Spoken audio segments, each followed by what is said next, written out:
Bom, então, boa noite a todos novamente, né? A gente está iniciando a gravação agora, mas nós já fizemos as apresentações devidas e também já fizemos a chamada, né? A chamada está registrada lá no sistema, vocês depois podem conferir. Tudo bem?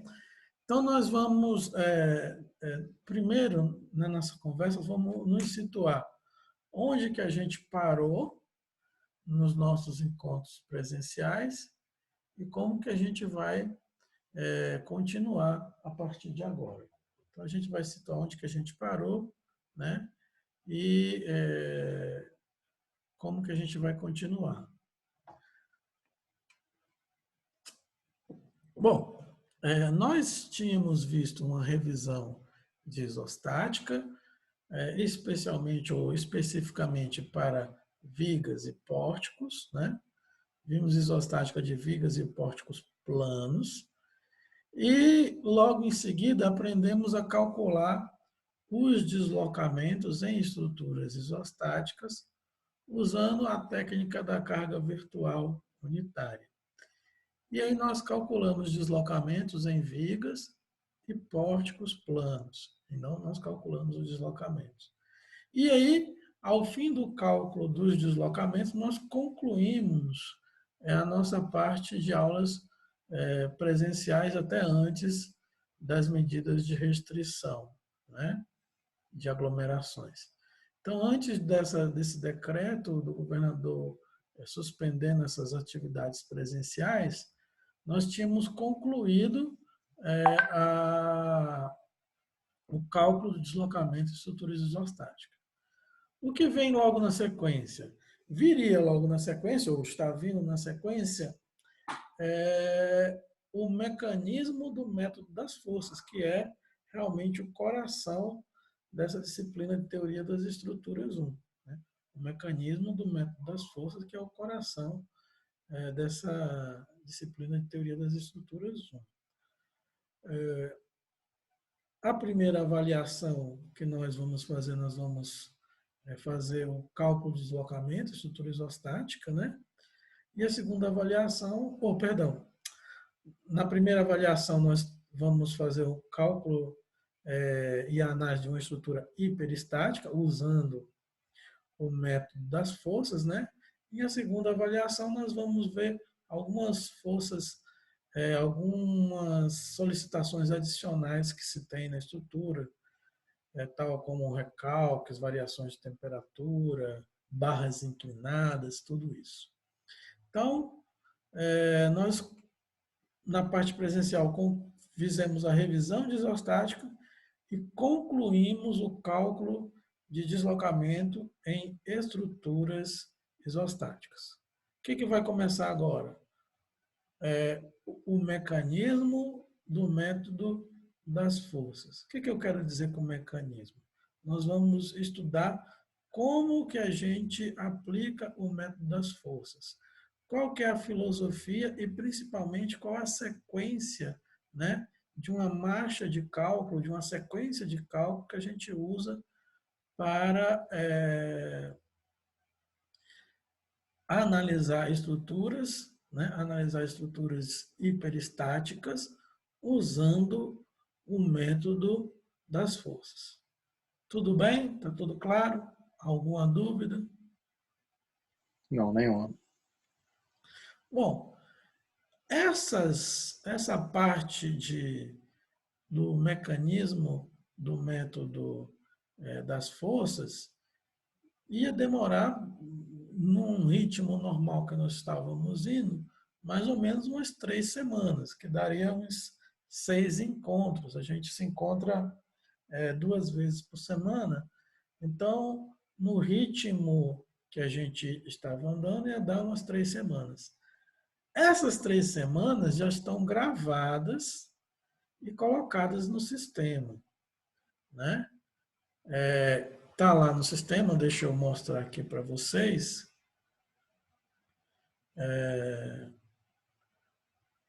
Vou perguntar até se vocês estão vendo aqui o ambiente virtual de aprendizagem. Vocês estão enxergando o ambiente virtual? Estamos. Então, eu vou até colocar o meu papel como simular que eu sou um aluno, né? Vou simular que eu sou um aluno, colocar aí na condição de estudante. Então, na condição de estudante, eu vou ver esse ambiente virtual de aprendizagem, certo? Eu não sei se todos vocês já acessaram, mas aqui já tem as 3 semanas, né? No caso, nós teríamos que ter tido aula semana passada, a de hoje e a da semana que vem, elas já estão aqui no sistema virtual, no ambiente virtual de aprendizagem. Então, aqui a primeira aula, ela introduz o conceito do mecanismo do método das forças. Ela tem 2 vídeos. O vídeo 1, a parte 1 ficou embaixo, então vocês fiquem atentos para não assistir o vídeo 2 antes do 1, né? Então está aqui o vídeo 1, você assiste o vídeo 2. Ela tem uma anotação que está aqui em PDF, né?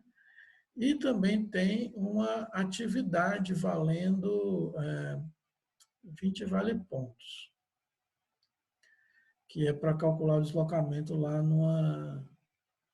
eu acho que é num pórtico. Parece que houve uma confusão aí na reestruturação, essa atividade se repetiu. Mas é só uma atividade que vale 20 vale pontos.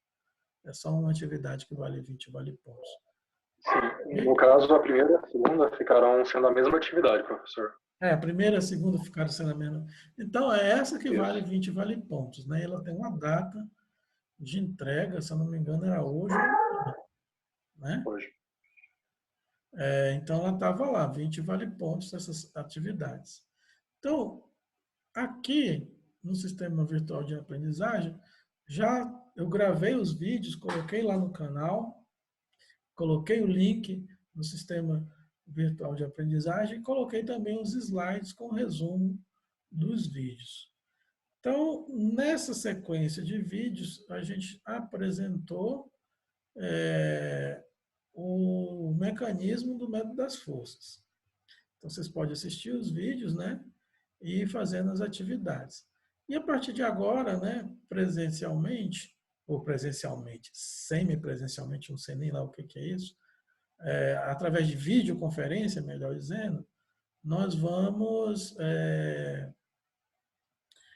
aprofundar essas explicações e tirar eventuais dúvidas que possam ter surgido. Mas a dúvida ela só vai surgir para quem viu o vídeo e para quem fez as tarefas, né?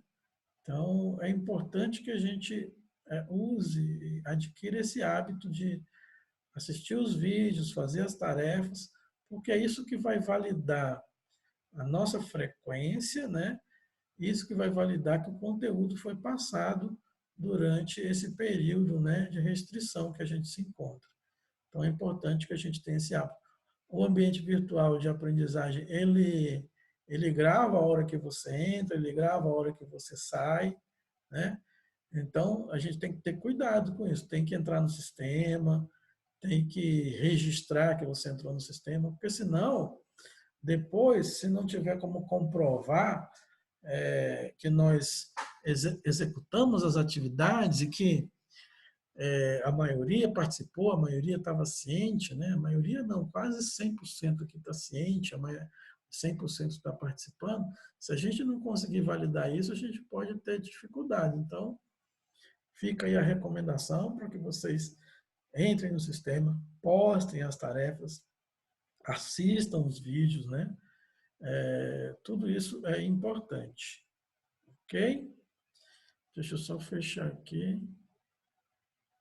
Professor, essa atividade dos 20 vale pontos, ela vai ser encaminhada pelo sistema ou manda direto para você? Pelo sistema. Tudo pelo sistema. Por quê? Tá. Porque ele registra. Então, se der 3 páginas, você tira a foto das 3 páginas, JPG e manda pelo sistema, né? A gente tem o WhatsApp que registra, mas assim, a vantagem do sistema é que o sistema ele é oficial da instituição e ele registra tudo. Tudo que você faz lá no sistema, quanto tempo você entra no sistema, né? Então, ele registra tudo. Então, isso facilita a nossa parte de documentação, né?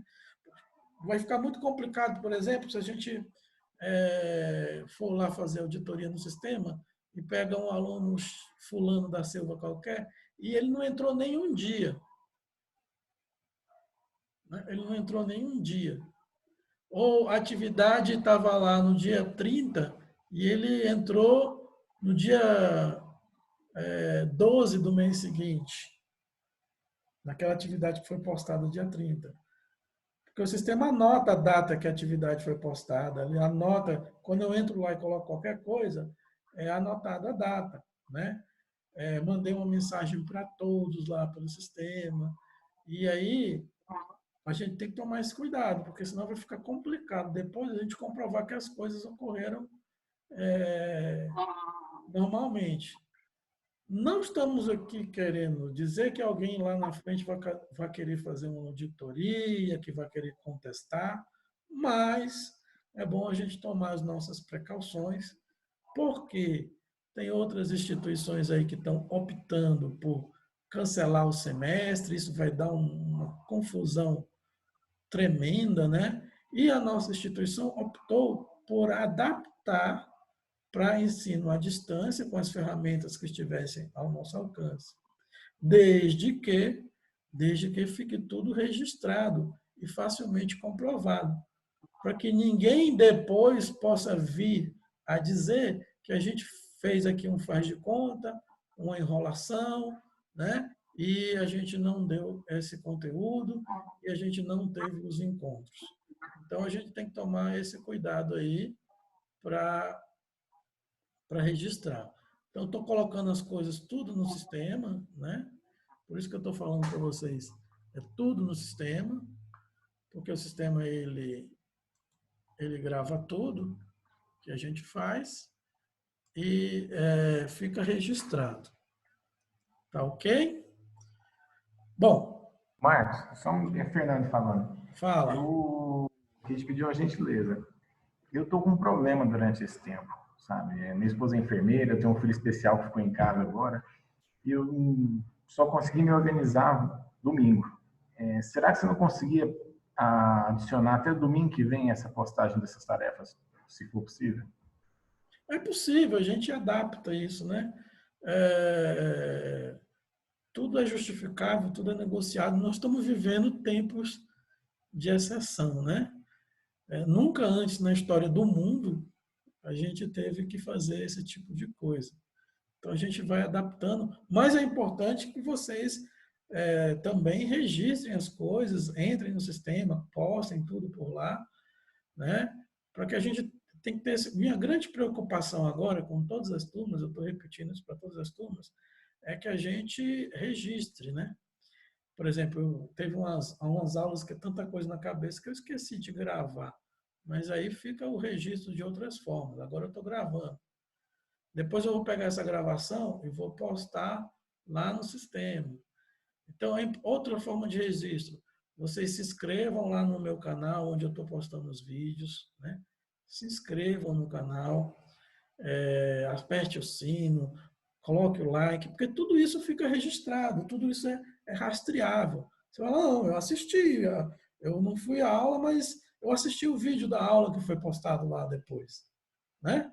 Tudo isso é rastreável, tudo isso é facilmente comprovável. Eu até estou fazendo um incentivo, né, para os alunos. Eu estou dando um vale ponto para quem, por inscrição que você conseguir, inclusive a sua, até o limite de 10 vale pontos, né? Então, se você se inscreve, clica no sino, dá like nos vídeos de teoria 1, né, você vai ganhar um vale ponto, e você pode arrumar mais 9 pessoas lá para fazer a mesma coisa, depois é só você apresentar a lista das pessoas que você conseguiu, que você vai ganhar mais 10 vale pontos. Peraí, professor. Sobre isso daí, eu conseguindo 10 inscrições lá, todas as inscrições têm que seguir, curtir e ativar o sino? É só um vídeo mesmo, é só para a gente movimentar lá. Aí você vai Beleza. fazer a lista das inscrições que você conseguiu, pode mandar lá pelo WhatsApp mesmo, né? E lá fica registrado. Tá bom, tá bom. Só voltando nesse ponto dos vale pontos aí, professor, a doação de sangue está valendo ainda? Oi? A doação de sangue está valendo ainda para vale ponto? Sempre valeu, ainda mais agora, né? Beleza, Opa, mas então já ganhei meus olhos. tipo assim, professor, eu não posso doar sangue por, eu acho que 6 meses ou um ano, né, agora. Mas se eu conseguir uma pessoa para doar por Mas você mim, tem o comprovante da última doação que você fez? tem 2 anos a última vez que eu doei, professor. Na verdade, a última vez que eu doei foi um pouco depois que eu fiz a estatística com o senhor. Ah, bom, aí Não, ano passado. Ano passado. já tem tempo, né? Vamos esperar. Eu acho que a gente vai voltar ao normal dentro de 7 dias. Ou antes desse semestre acabar, nós vamos ter encontros presenciais, não vamos poder trancar o povo indefinidamente, né? Então, eu creio que antes da gente fechar a NEF ou N2, você vai ter a possibilidade de voltar a doar sangue. Vamos ver mais para frente como é que fica. Agora não tem como precisar, até porque a gente deve de terceiro, né? Mas quem Tá já bom, fez, quem já registrou, está valendo também. tá bom. Do jeito que está, é só tirar 3 na prova que você vai com 10 na primeira vez, não é isso? Eu tô com 37 vale pontos, eu acho. Não, você 47. precisa tirar 3. O problema é tirar esse 3 lá. Você tirar 3, né? Você acertar a matriz. Inclusive não tem história de matriz. Tem, né? Eu já coloquei os vídeos lá, nós vamos ir com calma aqui. Mas na hora que. Outra coisa também, eu acho que a nossa prova, quando voltar, a gente faz. Né? A princípio, eu estou programando para fazer as provas presencialmente. A gente vai andando com conteúdo, vai andando com conteúdo até que a gente possa voltar. E quando a gente voltar, a gente faz as provas presencialmente, né? Já tem bastante exercício apresentado lá. Vocês podem usar o F2 para inventar novos exercícios. E aí a prova nós vamos fazer presencialmente. E aí as oportunidades de vale pontos estão todas valendo, são atividades extras, né, que você pode somar. Tirando 3, é só somar na prova. Mais alguma dúvida? Sobre isso, não. Obrigado. Ok. Vamos adiante, né? Deixa eu ver se eu abro aqui um quadro para a gente desenhar, para a gente conversar um pouco mais. Só um instante.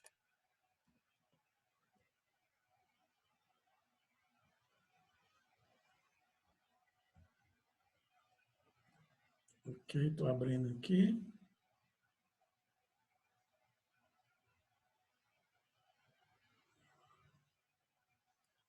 Vamos, então, compartilhar com vocês. Estão vendo aí uma folha branca com uma pauta vermelha e várias linhas azuis? Sim. Ok. Então, vamos adiante. Está lá nos vídeos, a gente vai explicar de novo aqui com calma, né? Mas eu vou desenhar uma estrutura aqui, que inclusive é o primeiro vídeo que tem lá. Eu vou desenhar uma estrutura engastada numa ponta, na outra ponta ela tem um apoio de primeiro gênero. Vamos botar um carregamento aqui qualquer. Vou botar um carregamento aqui qualquer. De 50 quilonewtons por metro. E vamos colocar aqui um vão. Vamos colocar aqui um vão de 4 metros. Vamos colocar aqui um vão de 4 metros. Bom, a primeira coisa que a gente vai notar aqui é o seguinte. Trata-se de uma estrutura linear, reticulada e plana. É uma estrutura linear, reticulada e plana. Essas classificações todas nós fizemos, acho que no nosso primeiro dia de aula. Então, ela é linear, reticulada e plana. Tem uma outra classificação que a gente fez lá no primeiro dia de aula, que ela é o seguinte. Quando a gente compara o número de incógnitas, número de forças que equilibram a estrutura, vamos colocar aqui. Aqui é o engaste. O engaste vai ter a possibilidade de 3 reações de apoio. O engaste tem a possibilidade de 3 reações de apoio. E aqui no apoio de primeiro gênero, tem a possibilidade de uma reação de apoio. Bom, isso significa o seguinte, o número de incógnitas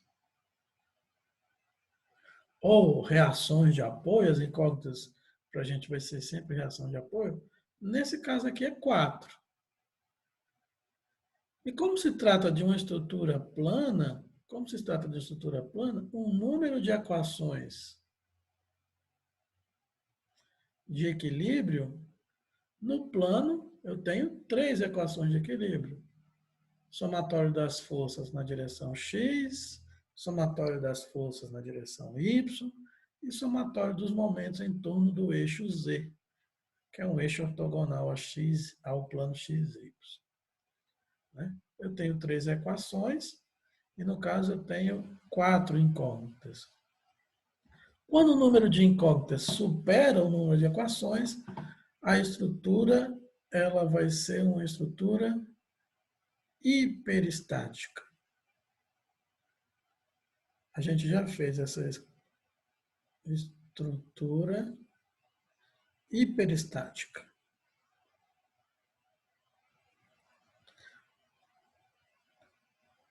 Quando que a estrutura é hiperestática? Quando o número de incógnitas, o número de reações de apoio é maior que o número de equações que eu tenho para resolver a estrutura.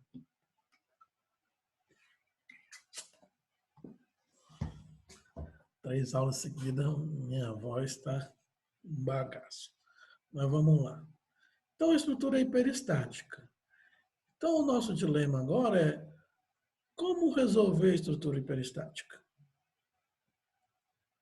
Como que a gente resolve a estrutura hiperestática? A estrutura hiperestática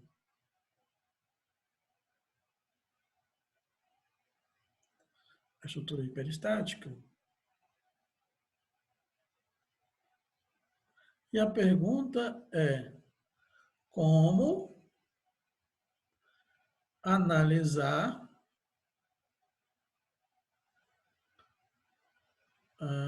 a estrutura hiperestática.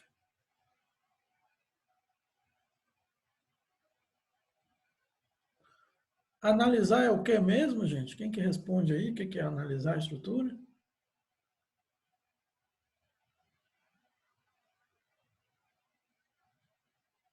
Pode responder aí. Eu estou perguntando como analisa a estrutura hiperestática. O que é analisar a estrutura? É ver as reações de apoio, Ok, os esforços internos ok. e os deslocamentos máximos. Então, Fernando, você acabou de ganhar 3 vale-pontos, né? Está gravado aí, você já pode anotar. Resposta na videoaula. Aí você lembra do vídeo, você mostra o momento que você respondeu. Então, como que eu faço para determinar reações de apoio, esforços e deslocamentos na estrutura hiperestática? Como é que eu vou fazer isso? Bom, existem dois métodos clássicos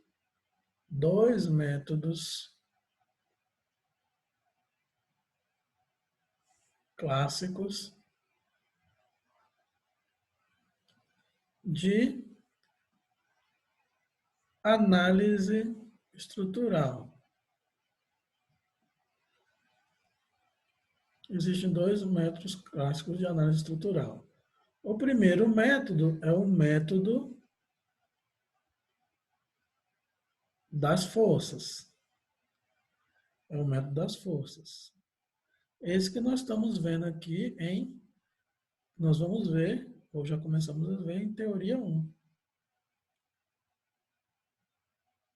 E o outro método clássico de análise estrutural é o método dos deslocamentos.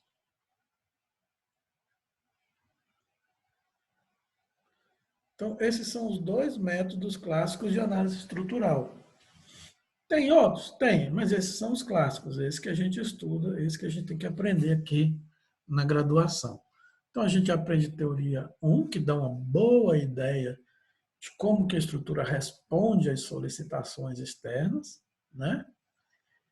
E em teoria 2, a gente vai automatizar esse procedimento com o método dos deslocamentos. Então, nós estamos começando a fazer análise estrutural aqui no 7º período, uma vez vocês não viram ainda a isostática propriamente dita, não viram os postos, nós estamos começando a nossa análise estrutural já com as estruturas hiperestáticas aqui no curso de Teoria 1. Então, nós estamos vendo aqui, nós vamos começar a ver, ou começamos a ver desde a semana passada, o que é o método das forças e como que utiliza esse método das forças.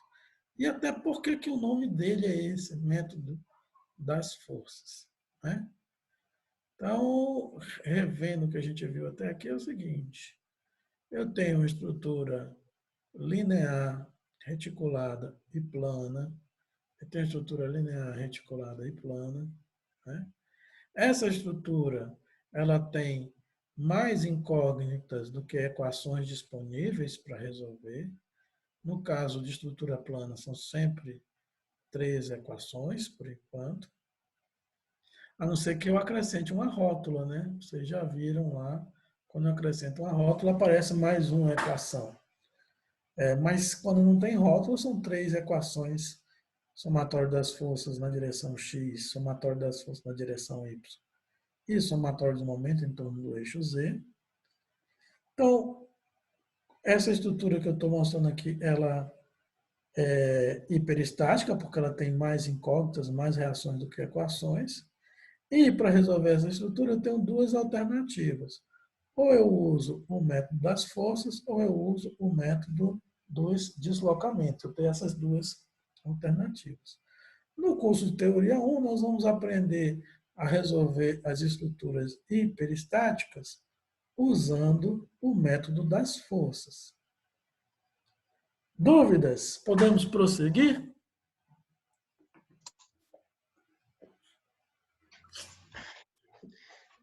Pode ir? Então vamos adiante.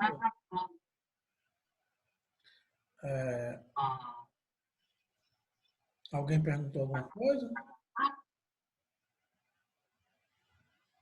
Não?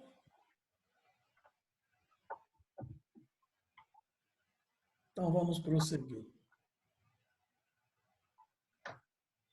Repetindo aqui a estrutura, né? Para não encher muito o desenho. Aqui eu vou botar um apoio de primeiro gênero. Ela tem uma carga distribuída.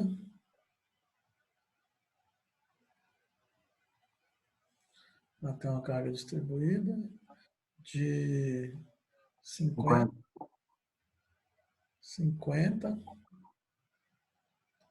quilonewtons por metro, né? E ela está distribuída ao longo de 4 metros. Então, está distribuída ao longo de 4 metros. E aí nós já vimos o seguinte, a primeira coisa do mecanismo é o seguinte, calcular o que nós chamamos de GH, está lá nos vídeos. GH é o que mesmo? Para quem viu o vídeo? Grau de hiperelasticidade. Hiperelasticidade. Esse trem aí que a gente não deu conta de falar. Grau de hiperelasticidade. Agora saiu. É difícil essa palavra, né? É grau de hiperestaticidade. Então vai aí, foi Gabriel e Nicolas, foi? Sim, senhor. Sim, senhor. 2 vale pontos para cada um, vocês falaram simultaneamente, praticamente. Valeu. Anotem aí, 2 vale pontos para cada um. Nicolas nem precisa mais, né? Não, mas eu quero, professor. A gente não sabe como vai ser N2, né? O grau de hiperestaticidade da estrutura vai ser sempre um número de reações, já vou botar o número de reações, menos o número de equações. Então, quais são as reações? Vamos repetir as reações aqui. Tem uma reação vertical e uma horizontal aqui no engaixo, mais a reação momento. Tem 3 aqui.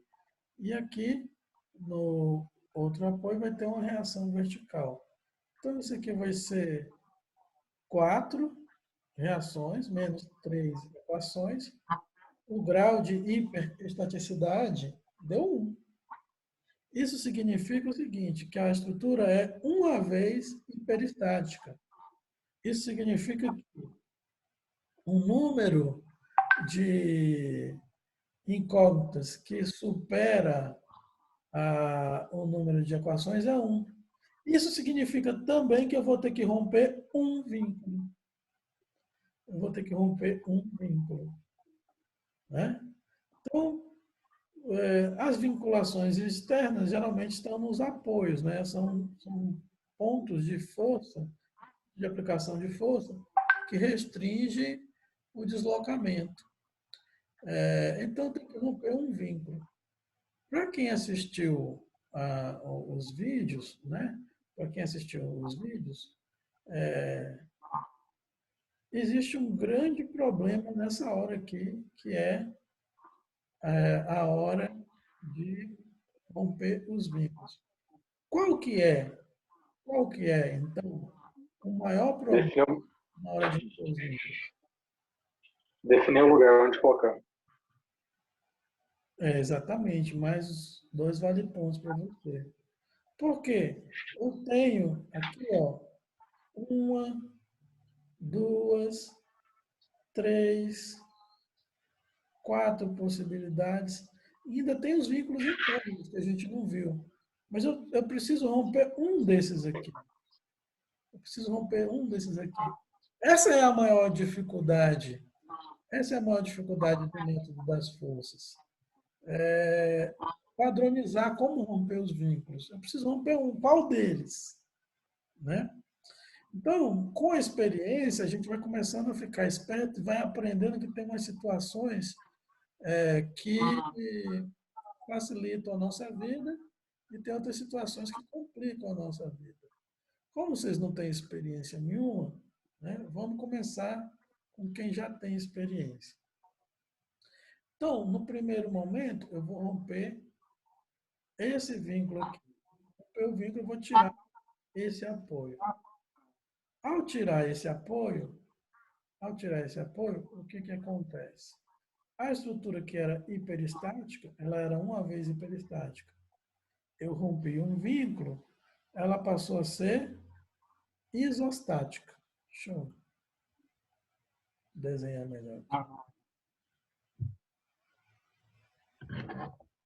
Eu rompi, agora que não tem mais o apoio de primeiro gênero, tensão em gasto, a estrutura passou a ser isostática, certo? E aí, eu vou colocar o carregamento na estrutura isostática.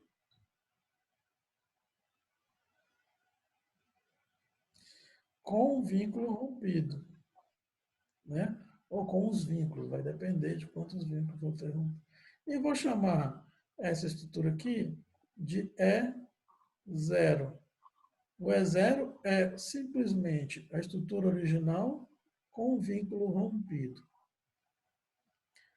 Para contrabalançar esse vínculo que eu rompi, eu vou pegar a mesma estrutura isostática,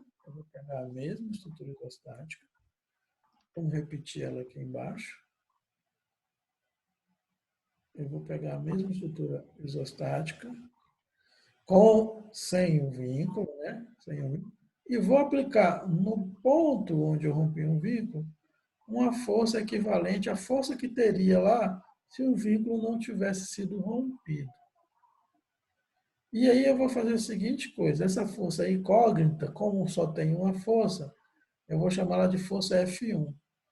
Mas em vez de escrever F1, eu vou escrever a seguinte coisa, 1 vezes F1.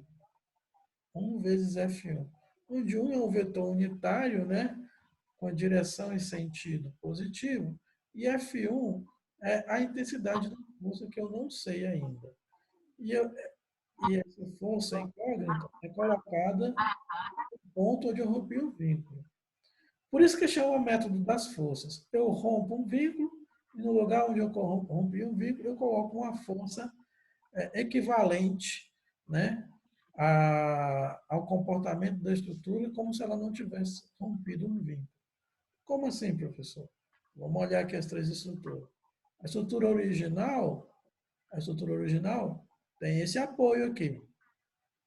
Esse apoio gera, na estrutura original, uma reação de apoio, gera uma reação de apoio vertical, né, que eu indiquei aqui.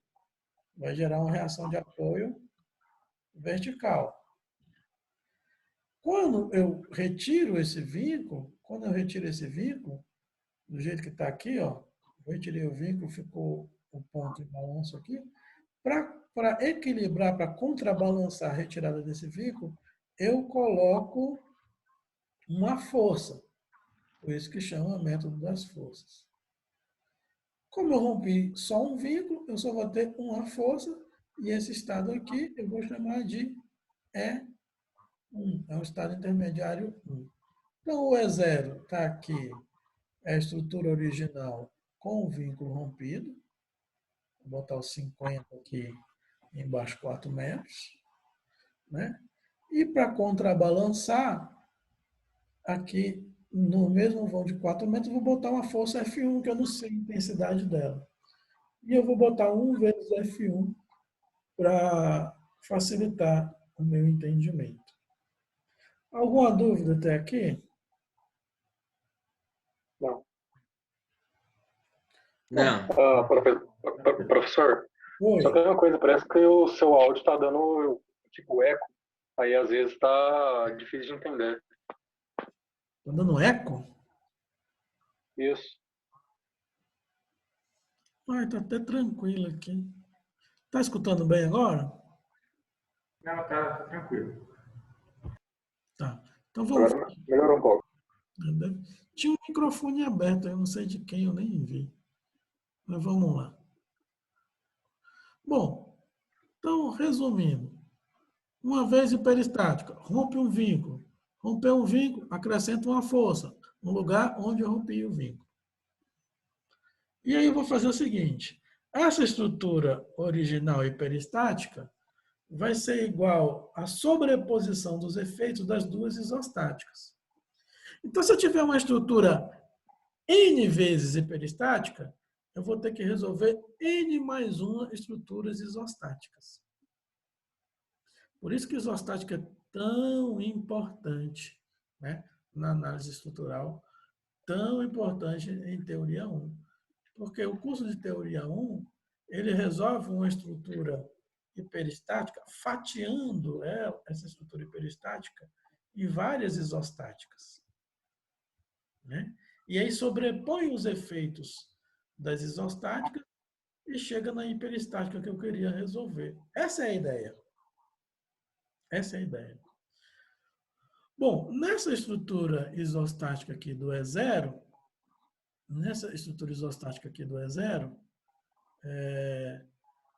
vai haver um deslocamento aqui. Vai haver um deslocamento.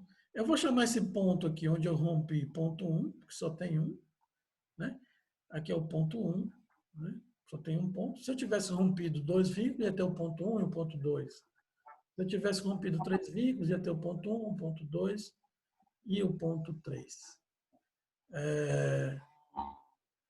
Deixa eu ver quem está com o microfone aberto. Tem um microfone aberto aqui, só um instante. Gilberto. Pronto. Fechei o microfone para parar com aquele eco. Vamos voltar para lá. Então, o que eu estava dizendo aqui é o ponto 1. Se eu tivesse rompido 2 vínculos, teria o ponto 1 e o ponto 2. Ou seja, eu vou ter um ponto 1 no E0, vou ter um ponto 1 no E1. Essa estrutura aqui vai apresentar um deslocamento aqui, ó, no ponto 1. Essa estrutura vai apresentar um deslocamento no ponto 1. E eu vou chamar esse deslocamento no ponto 1 de delta 1, que é o deslocamento do ponto 1, 0, porque é do E0. Vou chamar delta 1, 0. Não é delta 10, é delta 1, 0. Aqui no E1, onde eu coloquei a força de 1 vezes F, vai haver um deslocamento também. Deixa eu melhorar aqui. Mas tá difícil. Vamos vir de lá para cá mesmo. Né? Vai haver um deslocamento também, no ponto 1. E esse deslocamento aqui, eu vou chamar de delta 1, porque é no ponto 1, o outro 1 é porque do estado é 1. Então, sempre vai ser um delta IJ, onde o I é o ponto e J é o estado. O estado pode ser E0, E1, E2, E3. O ponto pode ser ponto 1, ponto 2, ponto 3. Depende da quantidade de vínculos que foram rompidos. Como eu só rompi um vínculo, só vai ter um ponto. Então, está aqui as duas estruturas isostáticas com seus respectivos carregamentos. Eu vou fazer a seguinte técnica, né? A seguinte técnica de resolver. Ao invés de botar F1 aqui direto, eu vou adquirir o hábito de colocar a força 1. Porque aí eu acho um deslocamento que é provocado pela força 1. Como esse deslocamento é suficientemente pequeno e está em regime elástico, um deslocamento provocado pela força F vai ser a intensidade de F vezes o deslocamento provocado pela força de 1. Isso aí vai ser muito útil depois, porque esse estado E1, ele vai servir tanto para situações reais como para situações virtuais. Vocês já perceberam aqui o que eu vou fazer, né? Para quem viu o vídeo aqui, já percebe o que eu vou fazer.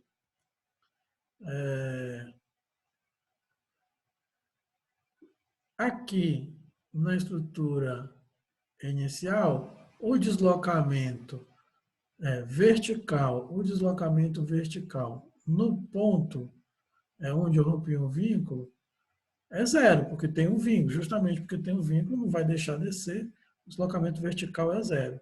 Mas aqui nas duas estruturas, na E0 e na E1, vai ter um deslocamento diferente de zero. Então, eu vou fazer a seguinte conta.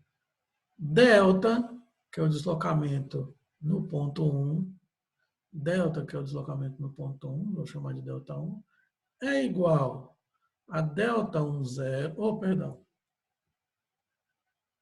É isso mesmo, delta 1 é igual a delta 1, 0, delta 1, 0, mais delta 1, 1, vezes a intensidade da força F1. Então, delta 1, que é o deslocamento nesse ponto aqui, vai ser igual a delta 1, 0, mais delta 1 vezes F1. Agora, quanto que é o delta 1? Zero. Mas por que que é zero? Porque tem um apoio, né? Esse apoio restringe o deslocamento vertical do ponto 1.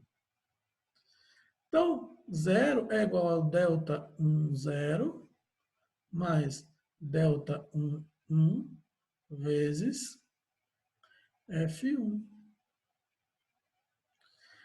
Que situação que eu cheguei agora?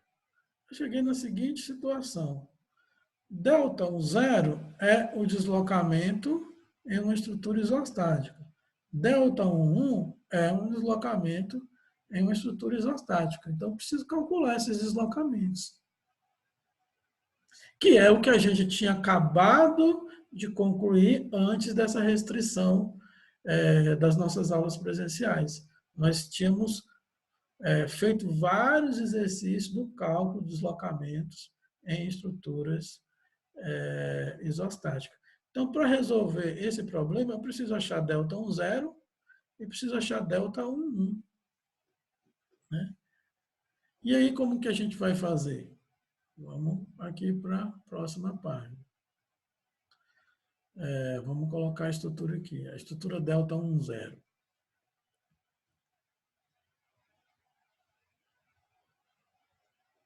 Então, está aqui. O engaste, o apoio, o engaste e o balanço e a carga. A carga é 50, o vão é 4 metros. E aí eu quero calcular o deslocamento aqui na ponta.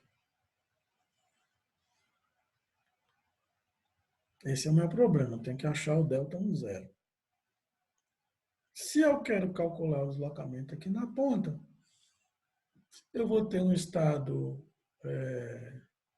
real e um estado virtual.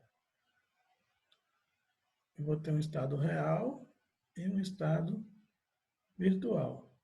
Como eu quero calcular o deslocamento na ponta, eu vou colocar uma carga unitária no ponto onde eu quero calcular o deslocamento. No ponto onde eu quero calcular o deslocamento. E eu coloco a carga unitária. E nos dois casos, eu tenho que fazer a análise. Nos dois casos, eu tenho que fazer a análise da estrutura isostática. Isso implica em, nos dois casos, determinar as reações de apoio. Nos dois casos, significa determinar as reações de apoio. Ok? E uma expressão de momento fletor válida. Nós já fizemos isso várias vezes, então vamos só repetir aqui. Né? Então vamos lá. Reação de apoio. Essa reação aqui vai ser 50 vezes 4, vai dar 200. Essa reação vertical. Não tem reação horizontal, porque não tem carga na direção X. E aqui vai ter um aumento de 50 vezes 4 vezes 2, que é 400, né? Girando no sentido negativo, para equilibrar, vai reagir um momento de 400. Já achei as reações de apoio. Na minha estrutura, essa aqui é a estrutura real. Aqui embaixo a estrutura virtual. Na minha estrutura virtual, as reações de apoio também são fáceis de achar. Vai dar no engaste, vai dar na direção vertical, vai dar 1 no sentido negativo. Vai dar 1 no sentido negativo. E vai dar um momento girando também no sentido negativo de 4. Né? Que é 1 vezes 4 aqui, menos 4, 0. Então, eu achei já as reações de apoio. O que eu preciso achar agora são expressões de momento fletor válidas. Aí é outra grande dificuldade. Onde que vai ficar a origem? Eu tenho duas opções para ficar a origem aqui. A experiência me recomenda colocar a origem na extremidade do balanço. Nesse caso, vai ser mais vantajoso. Aí você pergunta, professor, como é que eu sei que é mais vantajoso ou não? Somente fazendo exercício. Não tem outro jeito. Então, eu vou pegar uma seção distante x da origem. Vou lembrar que, para momento fletor, as fibras sempre estão embaixo da viga. Né? As fibras sempre estão embaixo da viga. E como eu coloquei uma origem, eu pego a seção e olho para a origem. Na situação real, o momento fletor em x vai ser igual a menos 25x ao quadrado, que é menos 50x vezes x sobre 2. E essa expressão vai valer de 0 até 4. Do mesmo jeito, o momento fletor barra, porque é a situação virtual, em x é igual a quê? Eu pego a seção aqui e olho para a origem, pegando a seção e olhando para a origem, vai ser igual a 1 vezes x, que é x. Positivo porque está tracionando. E o domínio é o mesmo, vale de 0 a 4. Desse modo, eu posso fazer o seguinte, delta 1, 0, vai ser igual, está muito em cima aqui, né? Delta 1, 0 vai ser igual a 1 sobre i, vezes a integral de 0 a 4. Quem que vai ser m vezes m barra? Menos 25x ao quadrado vezes x dá menos 25x ao cubo dx. Esse aqui é o delta 1, 0. Fazendo as continhas aí, né? Vai dar menos 25 sobre i, que multiplica 1/4 de 4 elevado à quarta. 1/4 de 4 elevado à quarta. Vai dar 4 ao cubo, né? 1/4 vezes 4 elevado à quarta dá 4 ao cubo. Então, eu tenho aqui, ó, 25 vezes 4 ao cubo dá 1.600, né? Então, delta 1, 0... Negativo, no caso. É negativo. Delta 1, 0 dá menos 1.600 sobre i. Dá menos 1.600 sobre i. E aí eu já achei o delta 1, 0 que eu precisava. Agora eu preciso do delta 1, 1. Como que a gente acha o delta 1? Delta 1 é o seguinte, a situação real é 1 vezes f. E a situação virtual é só 1. Por isso que eu fiz essa aproximação de usar 1 vezes f. Porque é o seguinte, eu vou combinar ele com ele mesmo. Eu vou fazer o f igual a 1 para a situação real. Aí eu faço F igual a 1 para virtual, porque para virtual é 1 mesmo, e vou achar um deslocamento 1. E eu vou multiplicar por F para obter o efeito do deslocamento que a força provocaria. Né? É aquela velha ideia de dizer assim que um vetor F é igual a um vetor unitário vezes a intensidade dele. Né? Eu estou fazendo essa aproximação. Então, o meu M de F para a situação real vai ser X e o M bar vai ser X também. Né? No caso de calcular o deslocamento provocado pela força F. Então, o ΔI, o ΔI vai ser 1 sobre I, integral de 0 até 4, de M vezes M barra. O M é X, e o M barra é X também. Então, M vezes M barra vai dar X ao quadrado dx.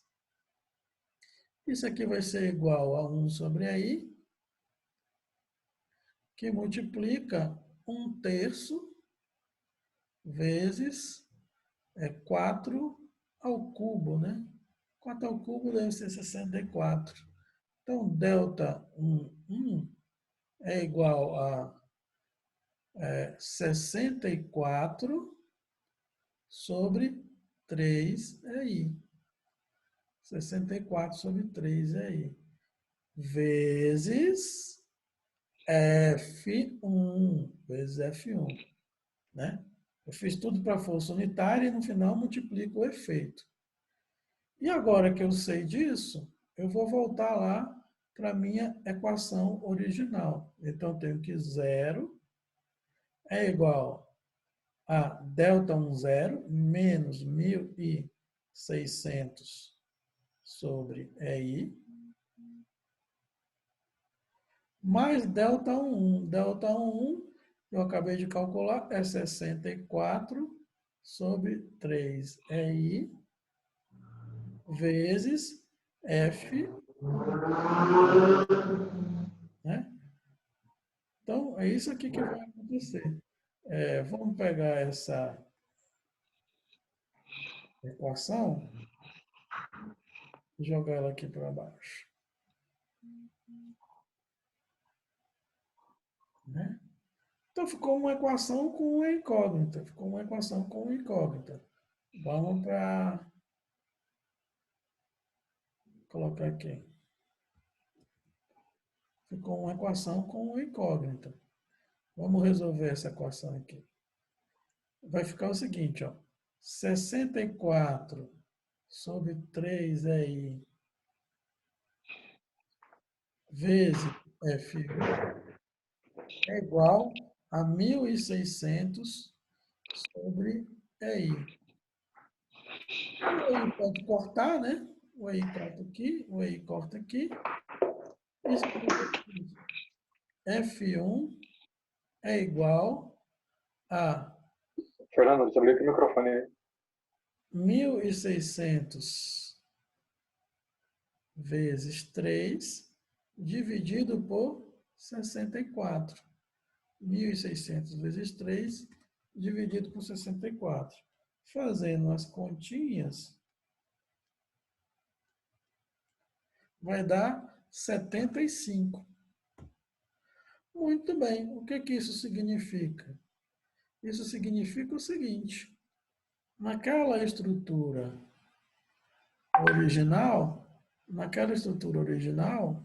de 4 metros, com um engaste de um lado e um apoio de primeiro gênero de outro, eu tinha uma carga distribuída de 50 em 4 metros, e significa o seguinte: essa reação de apoio aqui, que foi onde eu rompi o vínculo, essa reação de apoio é igual a 75. E agora a estrutura voltou a ser isostática. Descendo eu tinha quanto? 50 vezes 4 é 200. 200 menos o 75 da reação significa que essa outra reação aqui, vertical no engaste, vai ser 125. Agora eu achei ela usando as equações de equilíbrio plano. A estrutura voltou a ser isostática, não tem reação horizontal, mas vai ter uma reação momento aqui, uma reação momento que é M. Eu não sei quanto que vale esse M, mas eu faço, se aqui for o ponto A no engaste, o somatório dos momentos em A vai ser igual a quê? 75 vezes 4, positivo, menos 50 vezes 4 vezes 2, mais M, e tudo isso aqui é igual a zero. Então, fazendo as continhas, nós vamos achar que o M é igual a 100. Fazendo essas continhas, se eu não errei, o M é igual a 100. Então, eu venho aqui, ó, tiro o M e coloco o valor dele, 100. Pronto. Resolvi minha primeira estrutura hiperestática. Né? Agora fica com vocês. Agora é fácil fazer diagrama de momento fletor, esforço cortante, achar expressão. Professor, Pergunta. quando a gente vai jogar essa estrutura para poder conferir ela lá no F2, né, a gente, no caso, no lugar que tem essa reação aí, que deu 75, eu não vou colocar o apoio, eu vou colocar só a força para cima, no caso, né? Não, não. O F2 resolve já a hiperestática direto.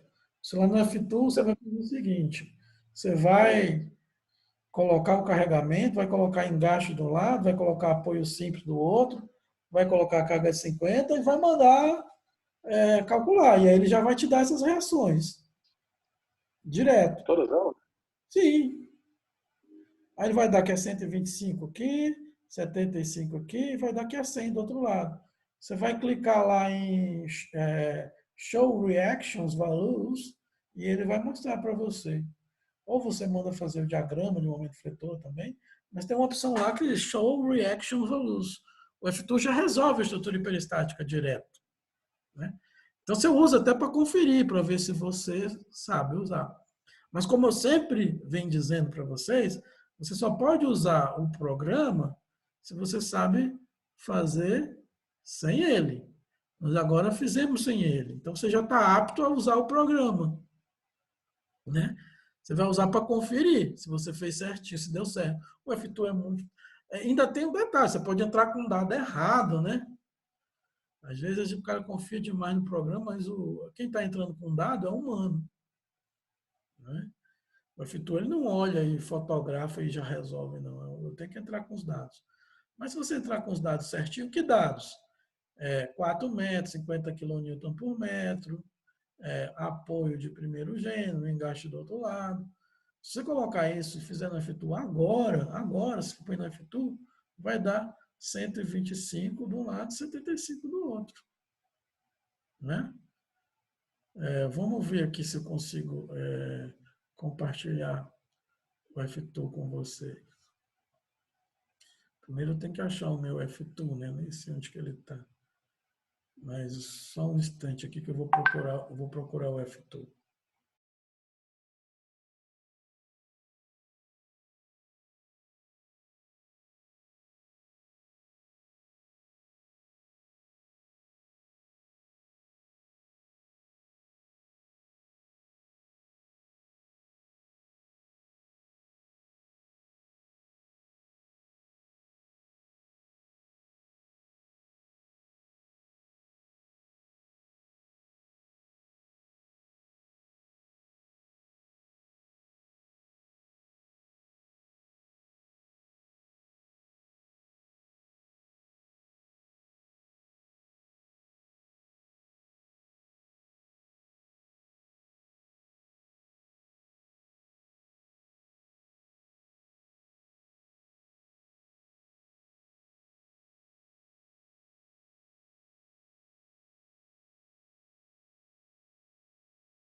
Voltei, né?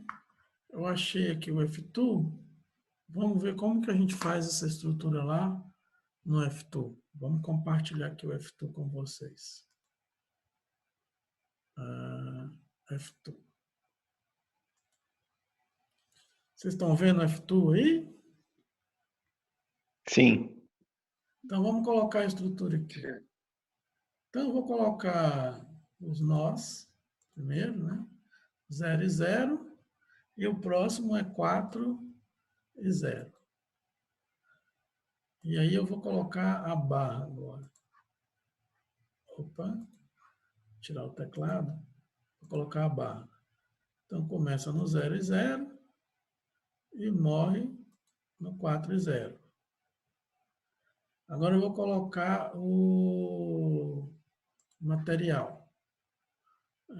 O material vai estar aqui, vou botar M, né? Vou botar o material M. Done, eu vou botar, não vou mexer em nada, vou botar para todas. Agora eu vou botar a seção transversal. Seção transversal, vou colocar a seção transversal circular. Por que circular? Porque é mais fácil, só tem uma dimensão. Aqui, Done, aí eu vou botar 80 milímetros de raio, coloco para todo mundo. Próximo passo, os apoios, né? Então, eu vou restringir todo mundo, que é o engaste. Restringir todo mundo, clica aqui no engaste, você atribui, rotacionar ele aqui 90 graus, vou atribuir novamente. Oh, chatice. Menos 90, no caso. Menos 90 graus.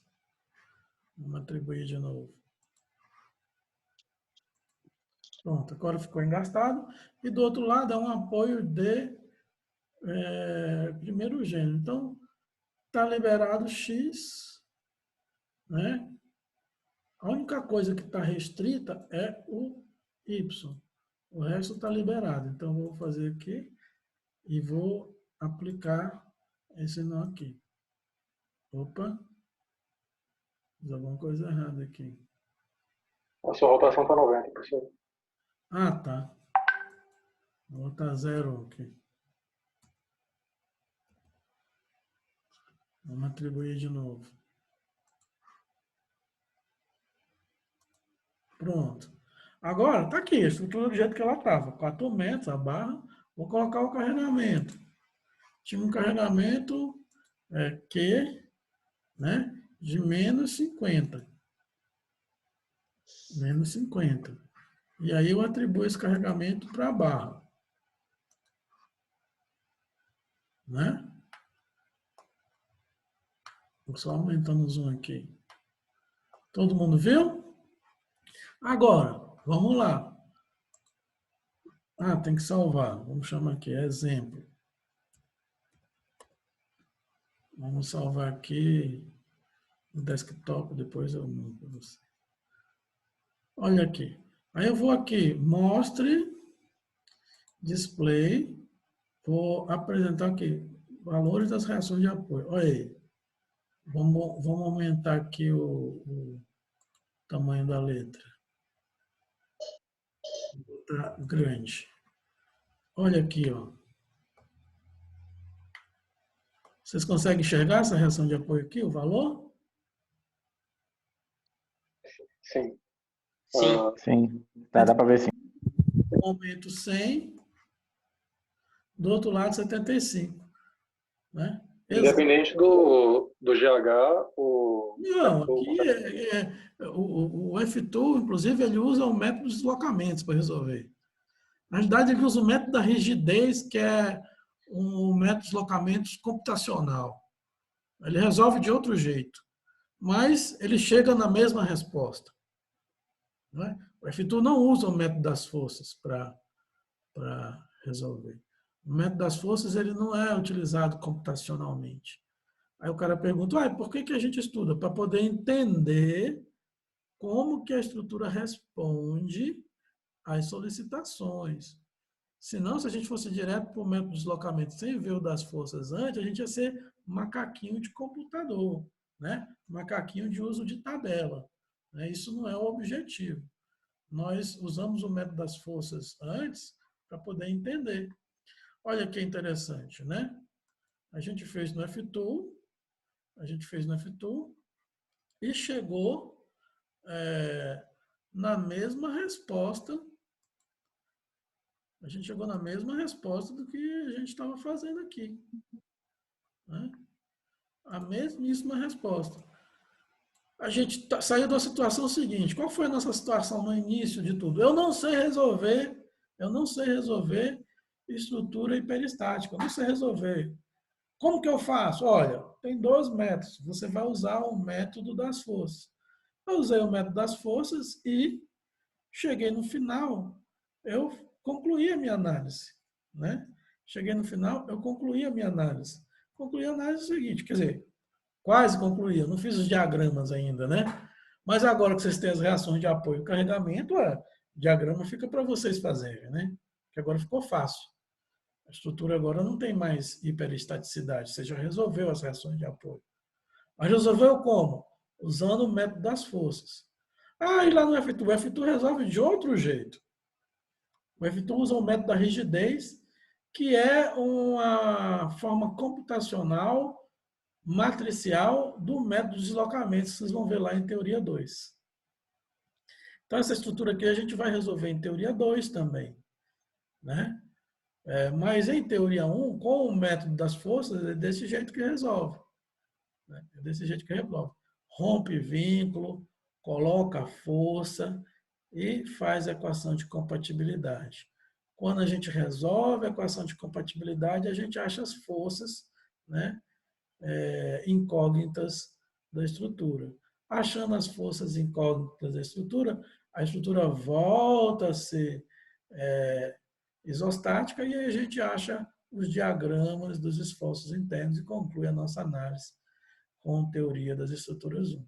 Né? O F-Tool, ele faz a hiperestática também, ele faz isostática, faz hiperestática, e ele faz de outro jeito. Então, você pode resolver desse jeito que a gente fez aqui e mostrou para você, né?